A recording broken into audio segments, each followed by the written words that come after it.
Albert, Arteria, dan Pak Edi gitu.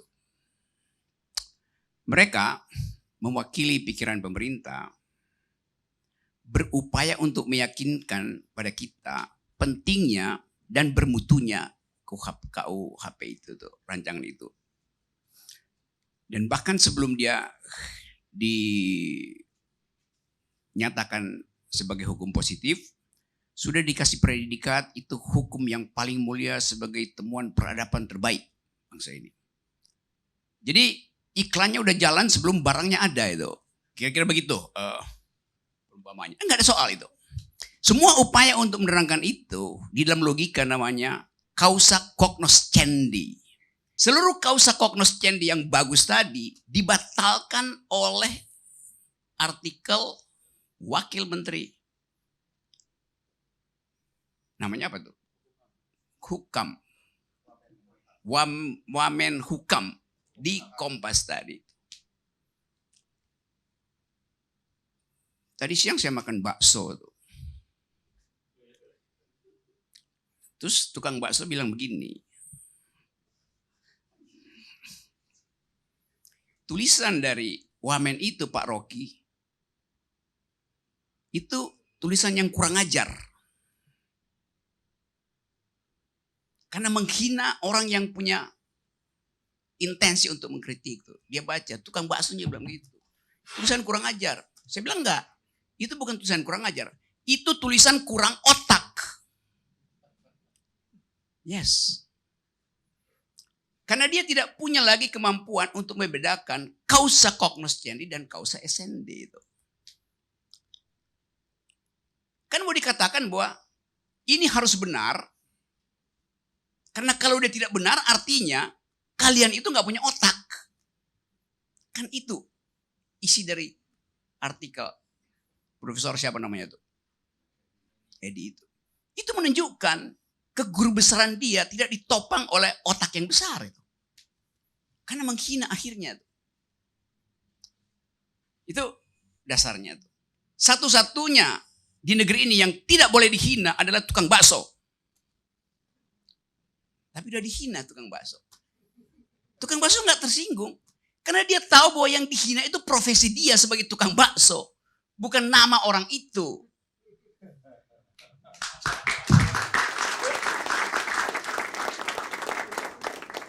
Tukang bakso yang laporin Ibu Mega, mereka paham.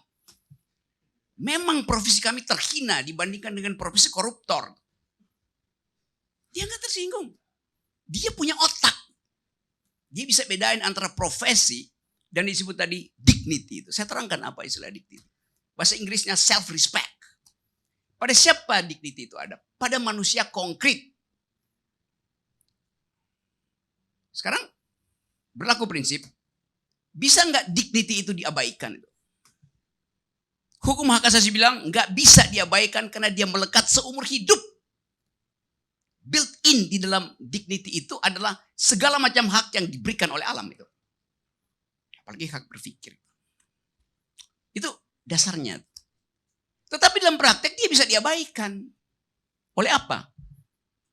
Oleh kekuasaan. Hanya kekuasaan yang mampu mengabaikan human dignity. Hanya kekuasaan. Jadi yang mesti dilindungi siapa? Ya human dignity-nya dilindungi dari kekuasaan yang mampu untuk memporak-porandakan fasilitas yang diberikan oleh alam. Kekuasaan tertinggi siapa? Presiden. Jadi tidak mungkin kita ubah bahwa rakyat kecil itu akan menghina presiden. Nggak mungkin. Secara logis nggak mungkin. Karena rakyat itulah yang harusnya dilindungi dari potensi presiden untuk menghina human dignity itu.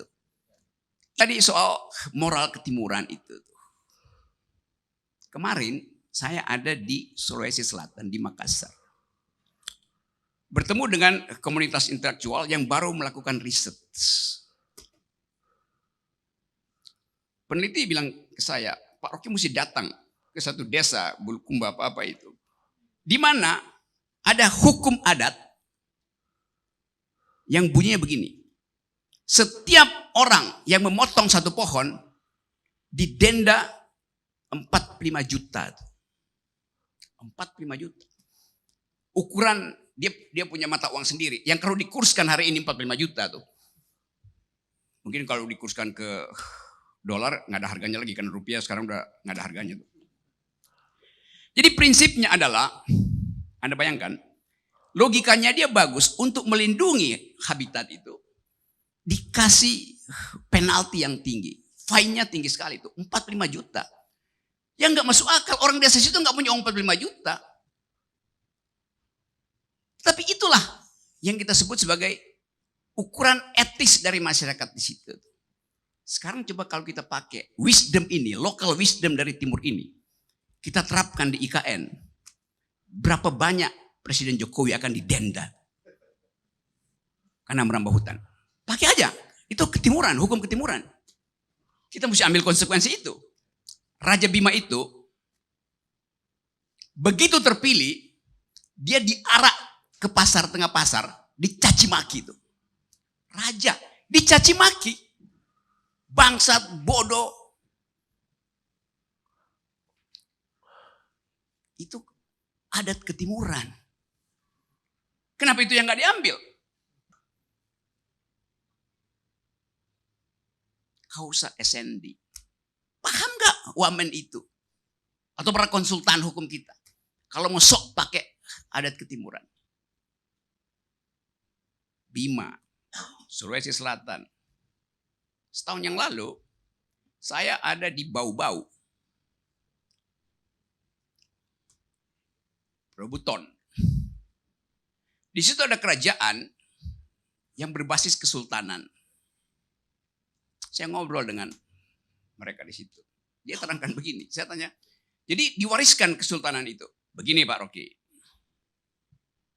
Kira-kira tahun 1500, Sultan di tahun itu memutuskan mulai periode ini Sultan harus dipilih. Ada KPU-nya dibikin itu. Dipilih. Jadi Sultan sendiri mencabut kemuliaan dia, diserahkan pada pemilih itu. Adat ketimuran. Jadi itu fakta bahwa adat ketimuran kita justru tidak menginginkan ada kekuasaan yang tidak bisa dikontrol. Terus datang istilah bahwa enggak. KUHP itu yang diterangkan tadi adalah upaya untuk memberi rambu-rambu.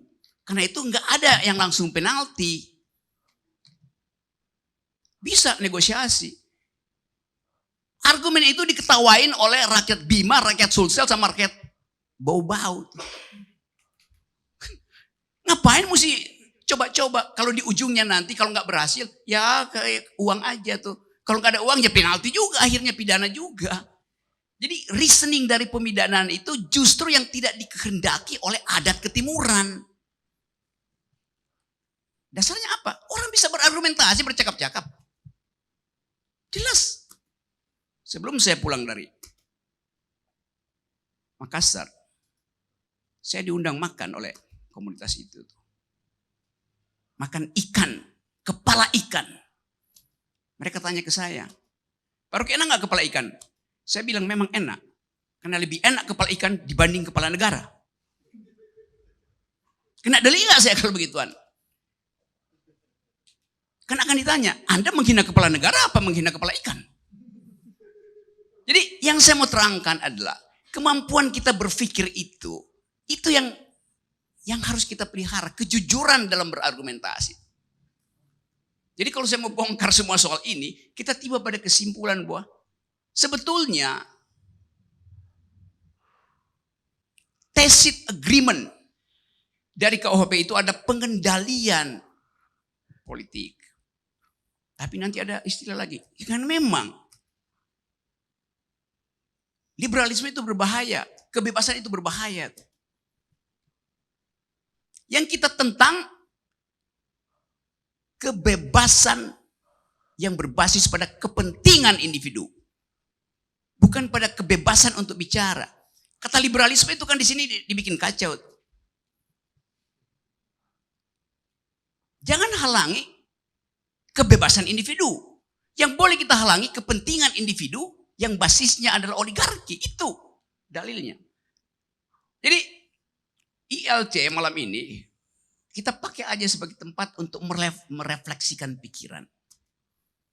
Di ujungnya tadi Pak Edi juga mengatakan bahwa toh kalau pidana itu dibuat delik aduan, presiden akan mikir-mikir, kan nanti dia malu kalau dia ternyata ditolak. Oh, itu asumsinya kalau presiden punya pikiran. Terima kasih.